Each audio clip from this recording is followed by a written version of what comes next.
Awesome. I I admire your entrepreneurial spirit and the fact that you are a straight shooter. Mhm. What qualities do you admire about yourself?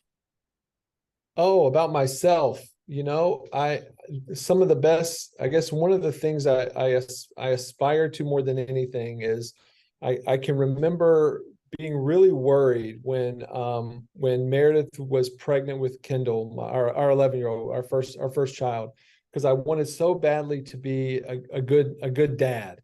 And I didn't know how to. I didn't have any kids before that. I didn't feel like I was equipped for it. I wasn't ready for it. I was young. I didn't know what to do.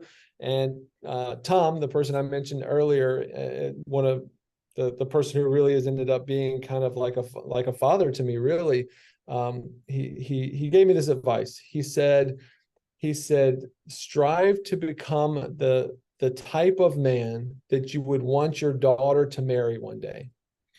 And that's one thing that I've really kept at the forefront of my mind is am I being the type of person that I would be proud that if my daughter married someone just like that, would I be proud of that? Would I be happy with that? Would I want to bless that relationship? And so I would say that I am really proud that I've done everything that I can to be intentional about becoming better and improving and being aware of the areas in my life where there are inconsistencies and where I'm not being the type of person that I would want my daughter to marry.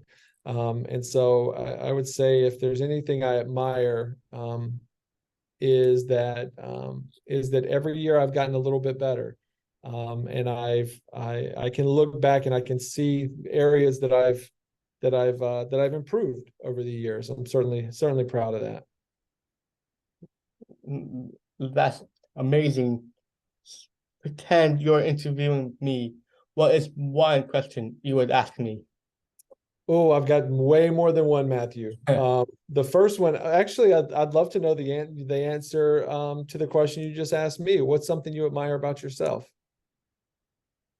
I just I just admire my ability to be fully committed to Mm, something because because I've been fully committed in that part of the unknown part of history, mm, and committed into being continuously being obsessed in like stuff on TV mm. and like like like before Wizard of Oz when I was a baby. My first one was Subumifu and Crack Brothers, Uh, and then after Wizard of Oz became Middle Earth, which is The Hobbit and Lord of the Rings, mm, and then after that, Planet of the Apes, which mm. it still is to this day, but at a slightly lesser extent than it was before.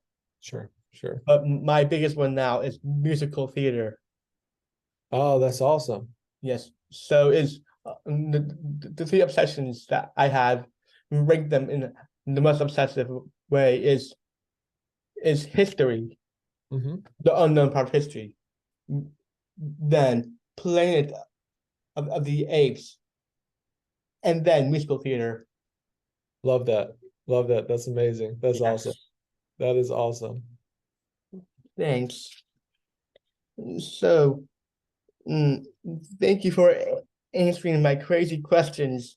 Is there anything else you'd like to leave the audience with?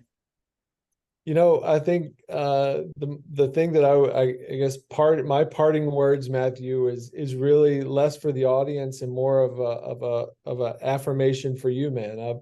I am utterly inspired by your commitment to your work and your mission, and it's being able to work with people like you, and that really inspire me to do my work and to connect people to other people like you. And I've got this nice little, like, almost like a community that has formed simply because you and I connected, like with at 321, with Lindsay, and Yes. and my relationship with Lindsay has connected me to another network, and then another network, and I got this cool little, like, spider web of these interesting and of inspiring people, and you're certainly on the top of that list. So thank you for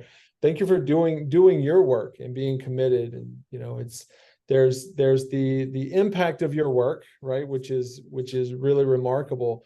But then there's also, I think, to affirm that allowing people to watch you do your work and to be a part of that journey with you is really also something to be, it's really a credit to you. So it's amazing to know you, man.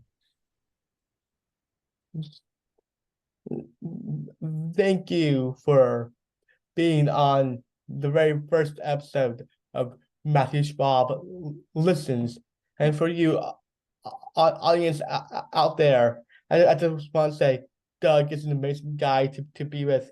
Great guy to make a TED Talk with. He's just he does fabulous work, and he's amazing at what he does. So if anyone wants to learn more about you and wants to read your 5.5 Mentors book, or learn about mentorship, or get involved in your Dale Carnegie business, where could they find you? Yeah, so best place. So the book is on Amazon. Just 5.5 Mentors is search, and it'll pop up. But probably the easiest place to find me, and the place that I spend kind of the most time, is LinkedIn. So Doug Stewart on LinkedIn. I'll pop up, and yeah, would love to connect. That's awesome.